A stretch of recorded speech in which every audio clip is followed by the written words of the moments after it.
Je suis tombé sur un tweet de Libération. Ça vaut quand même quelque chose. Écoute bien, Musk peut-il perdre de l'influence si politique, institutions et médias quittent X? Alors, ils ont demandé à un mathématicien. Le mathématicien, il a fait des calculs et il a dit « Oui, c'est possible ». C'est le mathématicien Chaval-Arias.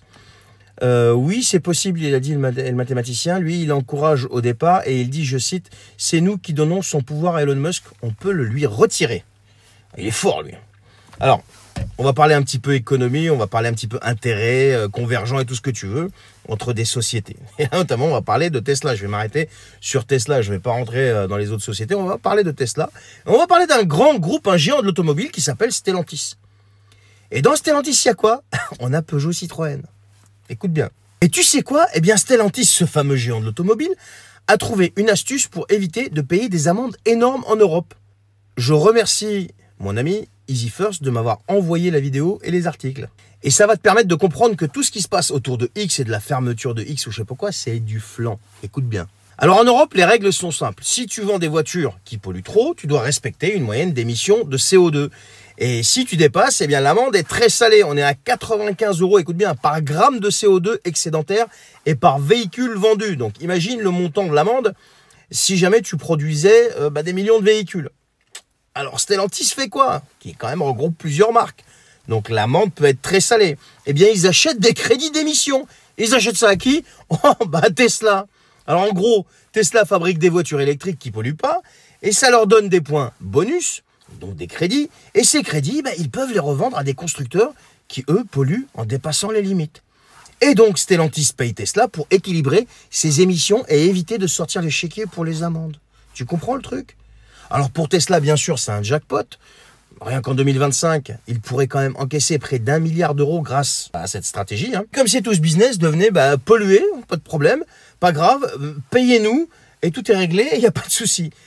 Mais le hic, c'est qu'au lieu de se bouger pour fabriquer des voitures électriques qui ne polluent pas, par exemple, certains constructeurs préfèrent payer pour gagner du temps. Alors bien évidemment, Stellantis n'est pas le seul à faire ça. Il y a Toyota, il y a Ford, il y a Mazda et même d'autres marques européennes qui s'y mettent aussi. Pourtant, le marché des voitures électriques n'explose pas comme prévu, tu comprends?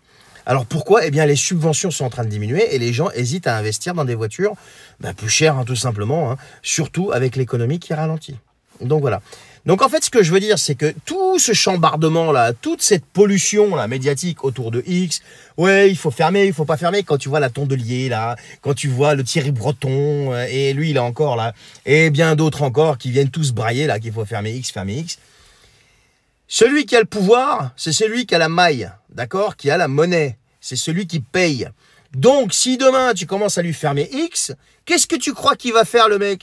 Il va dire, Stellantis, c'est pas compliqué, je m'en fous de votre milliard de dollars ou de milliards d'euros, je vais plus vous vendre de crédit, vous allez vous débrouiller et vous allez aller payer l'amende, qui va vous mettre certainement très mal et qui va certainement vous pousser à faire des plans sociaux, etc., etc. Et donc, ça va foutre le bordel dans les pays en question, où il y a des usines de marques de bagnoles qui appartiennent à Stellantis. Tu comprends le mathématicien ou tu comprends pas? L'histoire, c'est pas que de faire des calculs au tableau. Non, non. Ça, c'est la réalité, tu vois. C'est un moyen de pression. Ah, mais c'est pas possible, il va pas faire ça. Attends, Donald Trump, pour un oui, pour un non, qu'est-ce qu'il fait? Il te dit, soit c'est oui, soit c'est 100% de droits de douane. Le mec, ça le prend comme ça. Tu crois que lui, il ferait pas ça? Mais il vous la ferait à l'envers, mais comme jamais. Donc détendez-vous, les gars, détendez-vous, arrêtez votre propagande, et ça va bien se passer, comme dirait l'autre, tu comprends? Voilà, les amis. Donc voilà ce que je voulais vous dire à propos de ce tweet de Libé, là, qui, eux... vous connaissez Libé, je ne vais pas en reparler ici. Et donc de toute cette propagande autour de Elon Musk et autour de la fermeture hypothétique de X. Voilà.